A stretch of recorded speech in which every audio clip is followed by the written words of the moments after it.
ಅವ್ರನ್ನ ತೋರಿಸ್ಕೊಂಡು ಕೈ ತೊಳ್ಕೊಂಡ್ ಮುಟ್ಟಂಗವಳೆ ನನ್ನ ಹುಡುಗಿ ಏನು ಚಂದ ಕಾಣಿಸ್ತವಳೆ ಅಂತ. ಆಮೇಲೆ ನನಗೆ ಡೌಟ್ ಬಂತು, ಕೈ ತೊಳ್ಕಂಡ್ ಮುಟ್ಟಂಗವಳೆ ನನ್ನ ಹುಡುಗಿ. ಏನು ರಾತ್ರಿ 8 ಮಿಲಿಯನ್ನು 10 ಮಿಲಿಯನ್ನು ಎಲ್ಲ ಒಂದೊಂದು ಪೇಜಲ್ಲಿ 5 ಮಿಲಿಯನ್ನು. ಏನ್ ಚಂದ ಕಾಣಿಸ್ತವಳೆ ನನ್ನ ಬೆಡಗಿ.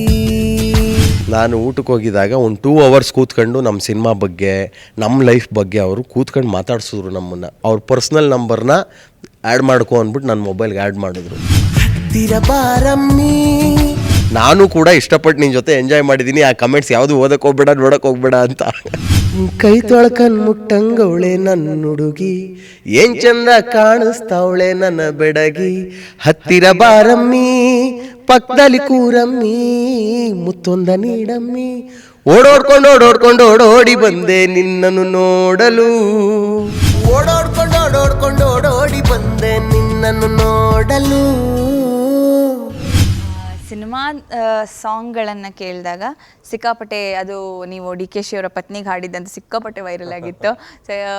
ಎಲ್ಲ ಕಡೆ ಅದು ತುಂಬ ರೀಚ್ ಆದಾಗ ನಿಮ್ಗೆ ಏನು ಅನಿಸ್ತು ಆ ಹಾಡು? ಬಿಕಾಸ್ ಎಲ್ಲೋ ಒಂದು ಕಡೆ ಅವ್ರ ಪತ್ನಿಗೆ ಹಾಡಿದ್ದೆ ನಿಮಗೆ ಪ್ಲಸ್ ಆಯಿತು ಅಂತ ಹೇಳಿ ಅನಿಸುತ್ತಾ? ಹೌದು, ಸತ್ಯವಾಗ್ಲೂ ನಾನು ಸಾಂಗ್ ರಿಲೀಸ್ ಮಾಡಿದ್ದು ರಾತ್ರಿ. ನಿನ್ನೆ ರಾತ್ರಿ ಸಾಂಗ್ ರಿಲೀಸ್ ಆಗಿತ್ತು. ನಾಳೆ ರಾತ್ರಿ ಅಂದರೆ ನಿನ್ನೆ ರಾತ್ರಿ ಸಾಂಗ್ ರಿಲೀಸ್ ಆಯಿತು. ಇವತ್ತು ರಾತ್ರಿ ಶೋ ಇತ್ತು, ಅಲ್ಲಿ ರಿಲೀಸ್ ಮಾಡಿದೆ. ಫಸ್ಟ್ ಟೈಮ್ ಆ ಹಾಡನ್ನ ಪರ್ಫಾರ್ಮ್ ಮಾಡಿದ್ದಲ್ಲಿ. ಸೊ ನನಗೆ ಯಾರನ್ನಾದರೂ ತೋರಿಸ್ಕೊಂಡು ಆಡಿದ್ರೆ ಅದು ಕನೆಕ್ಟ್ ಆಗುತ್ತೆ ಅಂತ. ಅದ್ರ ಮುಂದೆ ಒಬ್ಬರು ಕೂತ್ಕೊಂಡು ಭಾಳ ಚೆನ್ನಾಗಿ 1 ಗಂಟೆ 1.5 ಗಂಟೆ ಶೋ ಆಗಿತ್ತು ಅಷ್ಟೊತ್ತಿಗೆ. ಅವ್ರು ನಾನು ಎಲ್ಲ ಹಾಡುಗಳನ್ನು ಎಂಜಾಯ್ ಮಾಡ್ತಾಯಿದ್ರು.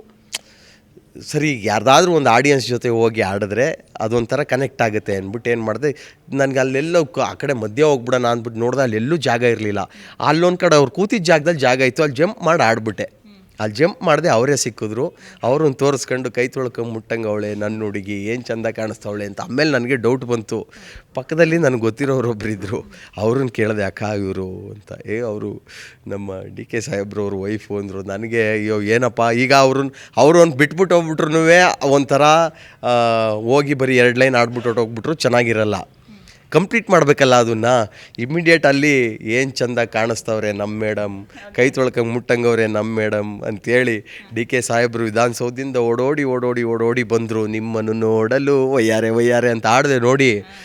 ಏನು ರಾತ್ರಿ 8 ಮಿಲಿಯನ್ನು 10 ಮಿಲಿಯನ್ನು ಎಲ್ಲ ಒಂದೊಂದು ಪೇಜಲ್ಲಿ 5 ಮಿಲಿಯನ್ನು.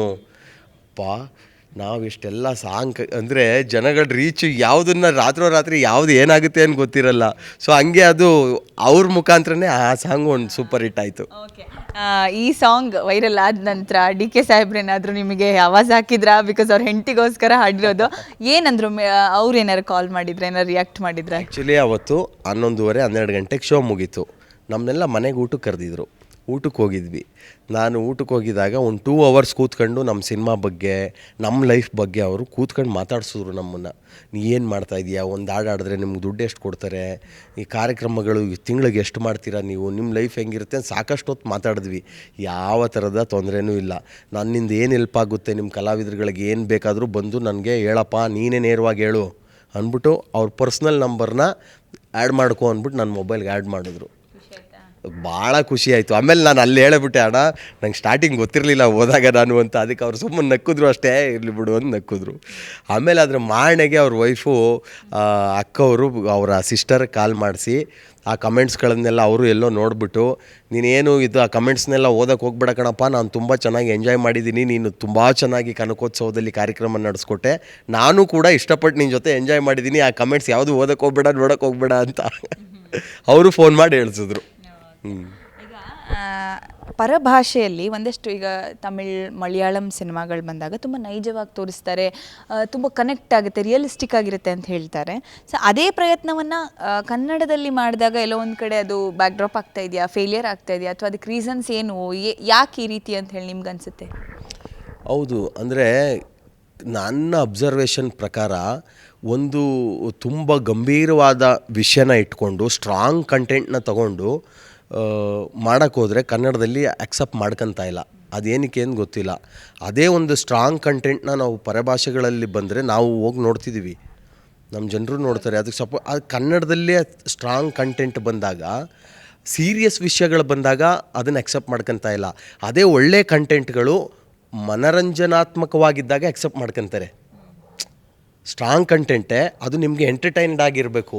ಸಿನಿಮಾ ಮುಖಾಂತರ ನೀವು ಏನೋ ಒಂದು ಸೀರಿಯಸ್ ವಿಷಯ ಹೇಳ್ತೀನಿ ಅಂದರೆ ಅದು ನೋಡೋಕ್ಕೆ ರೆಡಿ ಇಲ್ಲ ಜನ.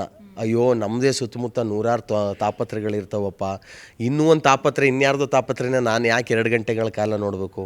ನೀನೇನಾರು ಎಂಟರ್ಟೈನ್ ಮಾಡ್ತೀಯಾ? ನೋಡ್ತೀವಿ ನಾವು. ಆ ಮೈಂಡ್ ಸೆಟ್ಟಲ್ಲಿ ಇದ್ದಾರೇನೋ ಅನ್ನೋದು ನನ್ನ ಒಂದು ಅಬ್ಸರ್ವೇಷನ್, ನನಗನ್ಸಿದ್ದು. ಈ ಸಿನಿಮಾದ ತಯಾರಿ ಫಸ್ಟ್ ಲೋ ನವೀನ್ ಅಂತ ಹೆಸರಿಡಬೇಕು ಅಂತ ಯಾಕೆ ಅನ್ನಿಸ್ತು? ಜೊತೆಗೆ ಈ ಸಿನಿಮಾಗೆ ಏನು ಪ್ರಿಪ್ರೇಷನ್ ಮಾಡ್ಕೊಂಡಿದ್ರಿ? ಇದು ಮುಂಚೆನೇ ಥಾಟ್ ಇತ್ತಾ ಈ ರೀತಿ ಒಂದು ಸಿನಿಮಾ ಮಾಡಬೇಕು ಅಂತ? ಇಲ್ಲ, 100% ಥಾಟ್ ಇತ್ತು. 2 ವರ್ಷ ಕತೆ ಮಾಡಿದ್ದೀವಿ ಇದನ್ನು.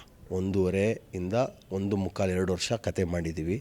ಆಮೇಲೆ ನಾನೊಬ್ಬ ಸಿಂಗರ್ ಆಗಿ, ಒಬ್ಬ ಸಂಗೀತಗಾರನಾಗಿ ಜನ ನನ್ನನ್ನು ಅಕ್ಸೆಪ್ಟ್ ಮಾಡ್ಕೊಂಡಿದ್ದಾರೆ, ಆಶೀರ್ವಾದ ಮಾಡಿದ್ದಾರೆ, ನನ್ನ ಹಾಡುಗಳನ್ನೆಲ್ಲ ಕೇಳ್ತಾರೆ, ಒಳ್ಳೆ ಕಂಠಾಪ ನಿಂದು ಅಂತಾರೆ.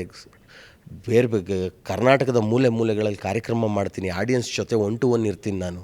ಸೊ ಹಂಗಿದ್ದಾಗ ಜವಾಬ್ದಾರಿ ಜಾಸ್ತಿ ಇರುತ್ತೆ. ಸಿನಿಮಾ ಮಾಡಿದಾಗ ಹಾಡು ಹೇಳ್ಕೊಂಡೇ ಇದ್ದಲ್ಲಪ್ಪ ನಿನಗೆ ಯಾಕೆ ಬೇಕಿತ್ತು ಸಿನಿಮಾ ಅಂದ್ಬಿಡ್ತಾರ ಅನ್ನೋ ಒಂದು ಭಯ ಇರುತ್ತೆ. ಅವೆಲ್ಲವನ್ನೂ ತಲೆಯಲ್ಲಿ ಇಟ್ಕೊಂಡು ನಾನು ಸ್ಕ್ರೀನ್ ಮೇಲೆ ಹೆಂಗೆ ಕಾಣಿಸ್ಕೊಂಡ್ರೆ ನನ್ನನ್ನು ಜನ ಅಕ್ಸೆಪ್ಟ್ ಮಾಡ್ಕೊಬೋದು ಅನ್ನೋ ಥರದ್ರಲ್ಲಿ ಟೀಮ್ ಕಟ್ಕೊಂಡು ಟೀಮೆಲ್ಲ ಪ್ಲ್ಯಾನ್ ಮಾಡಿ ಓಕೆ ಈ ಥರ ಹೋಗೋಣ. ನಾವು ಜನರನ್ನು ರಂಜಿಸ್ಬೇಕಷ್ಟೇ, ಮನೋರಂಜನೆ ಮಾಡಬೇಕು. ಅವ್ರಿಗೆ ಗೊತ್ತಾಗಬಾರ್ದು, 2 ಗಂಟೆಗಳ ಕಾಲ ಗೊತ್ತಾಗಬಾರ್ದು. ಇದನ್ನು ಕಂಪ್ಲೀಟ್ ಪ್ಲ್ಯಾನ್ ಮಾಡಿಕೊಂಡು ಇದಕ್ಕೆ ಏನೋ ಬೇರೆ ಟೈಟ್ಲ್ ಇಟ್ಕೊಂಡಿದ್ವಿ, ಲೋ ನವೀನ ಬೇಡ ಕಣೋ ಅಂತೇಳಿ. ಸುನಿಲ್ ಮೈಸೂರು ಅಂತ ಆರ್ಕೆಸ್ಟ್ರಾ ಮೈಸೂರು ಸಿನಿಮಾ ಡೈರೆಕ್ಟ್ರು, ಅವರು ನಾನೇ ಕತೆ ಮಾಡಿದ್ದು.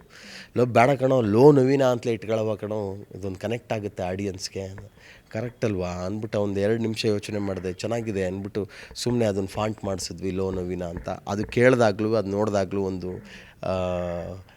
ಒಂದು ಇಂಪ್ಯಾಕ್ಟ್ ಬೀಳುತ್ತಲ್ಲ ನಮಗೆ. ಅದು ನೋಡಿದಾಗ ಒಂದು ಪೋಸ್ಟರ್ ಡಿಸೈನಲ್ಲಿ ಇದು ಕನೆಕ್ಟ್ ಆಗುತ್ತೆ ಜನಗಳಿಗೆ, ನಮ್ಮ ಕತೆಗೆ ಮತ್ತು ಈ ಟೈಟ್ಲಿಗೆ ನೀಟಾಗಿ ಕನೆಕ್ಟ್ ಆಗುತ್ತೆ. ಕರೀಲಿ, ನನ್ನ ಹೆಸರೇ ಹಿಡಿದು ಕರೀಲಿ ಅಂದ್ಬಿಟ್ಟು ಅದನ್ನೇ ಇಟ್ವಿ. ಈಗ ಮದುವೆ ಆಗದವರಿಗೆ, ಮದುವೆ ಆಗುವಂಥವರಿಗೆ, ಹಳ್ಳಿ ಹುಡುಗರಿಗೆ ಅಥವಾ ಸಿಟಿ ಹುಡುಗರಿಗೆ ಎಲ್ಲರಿಗೂ ಕನೆಕ್ಟ್ ಆಗುವಂಥ ಹಾಡುಗಳನ್ನು ಇಟ್ಟಿದ್ದೀರಿ. ಸೊ ಅದರಲ್ಲಿ ನಿಂಗಣ್ಣನ ಹಾಡು ಕೂಡ ತುಂಬ ಫೇಮಸ್ ಇದೆ.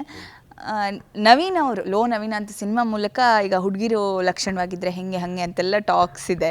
ಸೊ ಹೆಂಗೆ ಇಷ್ಟ ಆಗ್ತಾರೆ ಅಂತ ನವೀನ್ ಅವರಿಗೆ ರಿಯಲ್ ಲೈಫಲ್ಲಿ ಯಾವ ರೀತಿ ಹುಡುಗಿ ಇರಬೇಕು, ಯಾವ ರೀತಿ ಮದುವೆ ಬಗ್ಗೆ ಏನು ಪ್ಲ್ಯಾನ್ಸ್ ಇದೆ, ಯಾವಾಗ ನೋಡಿ, ನಾನು ಅಲ್ಲಿ ಹಾಡು ಬರೆದಿದ್ದೀವಿ ಅಲ್ವಾ, ಕೈ ತೊಳ್ಕನ್ ಮುಟ್ಟಂಗವಳೆ ನನ್ನ ಹುಡುಗಿ, ಏನ್ ಚಂದ ಕಾಣಿಸ್ತಾವಳೆ ನನ್ನ ಬೆಡಗಿ, ಹತ್ತಿರ ಬಾರಮ್ಮಿ ಪಕ್ಕದಲ್ಲಿ ಕೂರಮ್ಮಿ, ಮುತ್ತೊಂದ ನೀಡಮ್ಮಿ, ಓಡೋಡಿ ಬಂದೆ ನಿನ್ನನ್ನು ನೋಡಲು.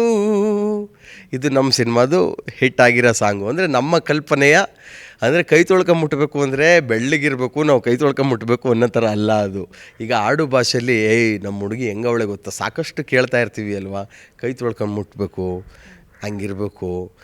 ಬರೀ ಏನು ಅಂದನ್ ಮಾತ್ರ ಕೈ ತೊಳ್ಕೊಂಬಿಟ್ಟದಲ್ಲ, ಮನುಷ್ಯನೂ ಕೈ ತೊಳ್ಕೊಂಬಿಟ್ಟುವಂಥ ಒಂದು ಒಳ್ಳೆ ನಡವಳಿಕೆ ಇರೋ ಹುಡುಗಿ, ಒಂದು ಒಳ್ಳೆ ಗುಣ ಇರುವಂಥ ಹುಡುಗಿ ಅಂತಾರಲ್ವಾ, ಒಂದು ಹೊಂದಾಣಿಕೆ ಇರುವಂಥ ಹುಡುಗಿ, ಒಂದು ಫ್ರೆಂಡ್ಸ್ ಥರ ಇರುವಂಥ ಹುಡುಗಿ ಅಲ್ವಾ, ಅದು ತಾನಾಗೆ ಎಲ್ಲ ಆಗ್ತವೆ. ಅವೆಲ್ಲ ಸಿನಿಮಾ ಹೆಂಗೆ ತಾನಾಗೆ ಆಗುತ್ತೆ, ಹಂಗೆ ಮದುವೆ, ಸೈಟು, ಮನೆ ಇವೆಲ್ಲ ತಾನಾಗೆ ಆಗಬೇಕು.